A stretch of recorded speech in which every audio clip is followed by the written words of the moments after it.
তোর বিয়ের যৌতুকের জন্য আমার কাছে 1 টাকাও নেই, আর কোনো কথা শুনবো না। বাবা, আমাকে এভাবে বলো না, আমি তো তোমারই মেয়ে। এখনই আমার বাড়ি থেকে বেরিয়ে যা, এই শীতে বাইরে গিয়েই মরে যা, কমপক্ষে কাফনের খরচটা তো বাঁচবে। বাবা প্লিজ। টাকার জন্য কিভাবে একজন বাবা নিজের মেয়েকেই শীতের রাতে এভাবে রাস্তায় ফেলে দিতে পারে? ভয় পেও না বোন, আমি ওই বোনটার জন্য কিছু একটা করব। তুমি একা নও, হুলকু আছি। শোনো নগরবাসী, যে এই ভয়ঙ্কর পাগল ষাঁড়গরুটাকে বসে আনতে পারবে, আমি তার সব শর্ত পূরণ করব। আমি এই চ্যালেঞ্জ গ্রহণ করছি, টাকার জন্য নয়, একজন বোনের হারানো সম্মান ফিরিয়ে দেওয়ার জন্য। আমার শক্তি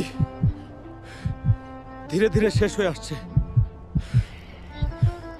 ওই বোনটার জন্য আমার তোমাদের সাহায্য দরকার।